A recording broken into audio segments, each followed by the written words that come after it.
Halo Sobat Fatan yang cerdas, kita kembali lagi di Fatan Daniswara Channel, channel edukasi yang membantu meraih prestasi. Kali ini kita akan belajar tema 7, subtema 3, pembelajaran kedua. Siapkan buku dan alat tulis kalian. Jangan lupa berdoalah terlebih dahulu sebelum pembelajaran dimulai menurut agama dan kepercayaan masing-masing. Semoga pembelajaran kali ini berjalan lancar dan menjadi ilmu yang bermanfaat. Sobat Fatan, banyak pemimpin yang dibuat patungnya sebagai bentuk penghormatan dan untuk mengenang jasa-jasanya. Siapa pemimpin idolamu? Adakah patungnya? Perhatikan gambar patung di atas. Siapakah tokoh yang diwujudkan dalam bentuk patung itu? Apa bahan pembuatannya? Menurut perkiraanmu, bagaimana cara pembuatan patung itu? Diskusikan hasil pengamatan kalian. Lalu ceritakan kepada kelompok lain dan bapak atau ibu gurumu. Sekarang bacalah teks berikut ini. Patung si Gale-Gale yang dapat menari. Pada zaman dahulu, kerajaan di Samosir dipimpin oleh Raja Rahat. Dia memiliki anak sematawayang bernama Manggale. Suatu saat, Raja Rahat meminta anaknya untuk berperang melawan musuh di perbatasan. Manggale pun pergi berperang, tetapi dia tidak pernah kembali. Dia meninggal. Jasadnya tidak pernah ditemukan. Raja Rahat pun sedih hingga jatuh sakit. Masyarakat setempat ingin menghibur raja. Mereka membuat sebuah patung yang menyerupai Manggale dan menamainya si Gale-Gale. Gale dalam bahasa Batak Toba artinya lemas. Pada waktu itu, dukun di sana juga ikut membantu memanggil roh Manggale agar masuk ke dalam patung tersebut sehingga patung si Gale-Gale dapat bergerak-gerak sendiri seperti orang yang sedang menari. Patung si Gale-Gale sampai saat ini masih dapat kita jumpai ketika berkunjung ke Tomok, Pulau Samosir. Hanya saja, dalam pertunjukan tersebut, patung si Gale-Gale sudah tidak dimasuki roh lagi. Patung ini dapat bergerak-gerak karena digerakkan dengan penggerak mekanis.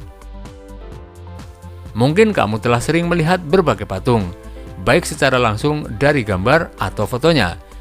Ada berbagai macam patung, tergantung dari tema, bentuk, dan teknik pembuatannya. Carilah informasi mengenai hal-hal berikut. 1. Ciri-ciri patung. 2. Jenis-jenis patung. 3. Bahan pembuat patung. Dan keempat, teknik pembuatan patung.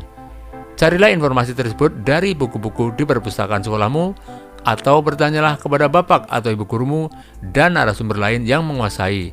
Tuliskan informasi yang kamu dapatkan dalam bentuk laporan.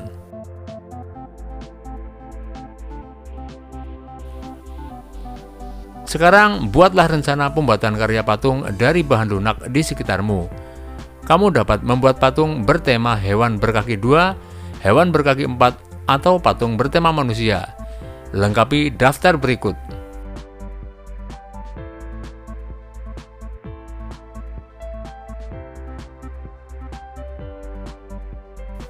Sobat Fatan, sekarang bacalah bacaan berikut ini.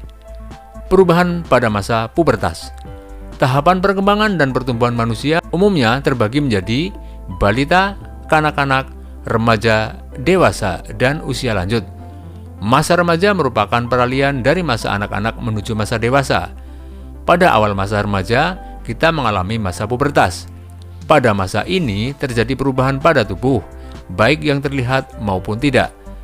Di dalam tubuh, hormon reproduksi mulai dihasilkan. Pada perempuan, hormon ini akan mengakibatkan sel telur matang. Pada laki-laki, hormon reproduksi akan mengakibatkan tubuh memproduksi sel sperma. Jika sel telur dan sel sperma bertemu, dapat terjadi pembuahan dan tumbuh menjadi bayi. Pada umumnya, pada masa ini, kesehatan reproduksi remaja akan memperlihatkan ciri-ciri pubertas. Pada perempuan, dia akan mengalami menstruasi setiap jangka waktu tertentu, umumnya setiap 28 hari sekali. Pada laki-laki, dia akan mengeluarkan sperma. Ciri-ciri lain ditandai dengan perubahan tubuh yang terlihat. Pada perempuan, misalnya, payudara akan tumbuh sebagai persiapan untuk memberikan ASI, air susu ibu, bagi bayinya kelak. Pada laki-laki, otot-otot tubuhnya berkembang lebih besar dan kuat, sehingga diharapkan laki-laki lebih kuat secara fisik untuk melindungi keluarganya. Persiapan apa yang harus dilakukan untuk menghadapi masa pubertas? Diskusikan bersama kelompokmu. Demikianlah pembelajaran kali ini Sobat Fatan. Marilah kita tutup dengan doa. Semoga apa yang telah kita pelajari bisa bermanfaat bagi kita semua. Jangan lupa untuk selalu menjaga kesehatan badan, menjaga kebersihan lingkungan sehingga kita terhindar dari penyakit. Sampai berjumpa kembali pada pertemuan berikutnya. Salam sukses!